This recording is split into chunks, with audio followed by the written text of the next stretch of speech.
जिस आर्मीनिया के जरिए ट्रंप पुतिन की घेराबंदी करने जा रहे हैं, हमारा अगला विश्लेषण उसी आर्मीनिया से जुड़ा हुआ है। लेकिन इस खबर में कहीं भी ट्रंप नहीं है। यह विश्लेषण जुड़ा है ऑपरेशन सिंदूर में पाकिस्तान के खिलाफ अपना दमखम साबित करने वाले भारत के सुखोई 30 से। इसलिए आपको भी यह खबर जरूर देखनी चाहिए। मीडिया रिपोर्ट्स के मुताबिक आर्मीनिया भारत से सुखोई 30 MKI फाइटर जेट खरीदना चाहता है। आर्मीनिया ने पहले फ्रांस से राफेल जेट खरीदने का मन बनाया था, लेकिन सुखोई 30 से अब ब्रह्मोस और अस्त्र जैसी मिसाइल दागी जा सकती है। इसी वजह से आर्मीनिया ने भारत से सुखोई 30 खरीदने का फैसला किया है। माना जा रहा है कि जल्द आर्मीनियाई रक्षा मंत्रालय इस मुद्दे पर भारत के साथ बातचीत आगे बढ़ाएगा। आर्मीनिया ने भारत के सुखोई 30 पर भरोसा क्यों जताया? इस सवाल का जवाब है पड़ोसी अजरबैजान की एक बड़ी डील। अजरबैजान ने तुर्की के जरिए चीन के 40 JF-17 फाइटर जेट खरीदने की डील की है। ऑपरेशन सिंदूर के दौरान भारत के सुखोई 30 पाकिस्तानी एयरफोर्स के मेड इन चाइना JF-17 विमानों पर भारी पड़े थे। इसी वजह से आर्मीनिया ने भारतीय फाइटर जेट्स को ही अपनी हवाई सुरक्षा के लिए चुना है। आप जानकर हैरान रह जाएंगे कि आज आर्मीनिया के 43% हथियार भारत से ही सप्लाई किए जाते हैं। हाल ही में आर्मीनिया ने भारतीय कंपनियों को हथियारों के बड़े ऑर्डर दिए। आर्मीनिया को भारत से कौन कौन से हथियार मिलने वाले हैं, ये भी आपको गौर से देखना चाहिए। आर्मीनिया ने कुछ ही महीने पहले भारत से लंबी दूरी की 84 तोप खरीदने की डील की है। इसके साथ भारत में बने स्वाति और जैन रडार सिस्टम पर भी डील हो चुकी है। एंटी टैंक हथियारों की बात करें तो आर्मीनिया ने एक भारतीय कंपनी को एंटी टैंक मिसाइलों का बड़ा ऑर्डर भी दे दिया है।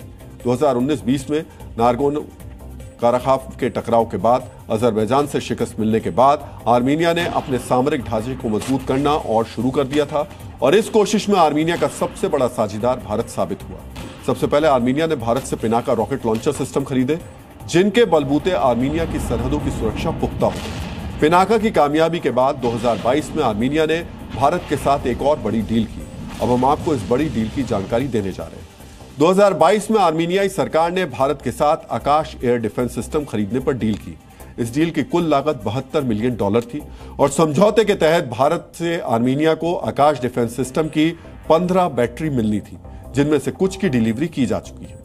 शायद आर्मीनिया को भी अंदाजा नहीं रहा होगा कि भारत में बने जिस आकाश एयर डिफेंस सिस्टम पर उसने 2022 में दांव लगाया था, 2025 में उसी आकाश डिफेंस सिस्टम ने सैकड़ों पाकिस्तानी ड्रोन और रॉकेट्स को मार गिराया, जिसकी वजह से आज दुनिया के कई देश भारत के आकाश एयर डिफेंस सिस्टम को खरीदने में दिलचस्पी दिखा रहे हैं। मेक इन इंडिया के अभियान ने आज हथियारों के क्षेत्र में भारत को आत्मनिर्भर बनाया है, बल्कि भारत से हथियारों का निर्यात भी तेजी से अब बढ़ रहा है। भारतीय हथियारों के निर्यात पर रक्षा मंत्रालय ने आज आंकड़े भी जारी किए, जिन्हें आपको गौर से देखना चाहिए। इन आंकड़ों के मुताबिक 2019-20 में भारत ने 70,000 करोड़ रुपए के हथियारों का निर्यात किया था। 2023-24 में भारत का डिफेंस एक्सपोर्ट 1,27,000 करोड़ रुपए तक था और 2024-25 में भारत का डिफेंस एक्सपोर्ट 1,50,590 करोड़ रुपए तक पहुंच गया। 2023-24 के मुकाबले ये निर्यात 18% की बढ़ोतरी पर है। अगर 2019-20 से तुलना की जाए तो आज भारत से हथियारों का निर्यात तकरीबन दोगुना हो चुका है। मेड इन इंडिया हथियारों का डंका दुनिया में है। फिलीपींस जैसे देश भारत की ब्रह्मोस मिसाइल को अपनी नौसेना में शामिल कर चुके हैं। फिलीपींस के राष्ट्रपति के हालिया भारत दौरे पर भी अपने भाषण में उन्होंने सबसे पहले यही कहा था कि वो भारत के साथ सामरिक साझेदारी बढ़ाना चाहते हैं। ये आंकड़े और तथ्य बताते हैं कि हथियारों के अंतर्राष्ट्रीय बाजार में भारत तेजी से उभर रहा है। Zee News.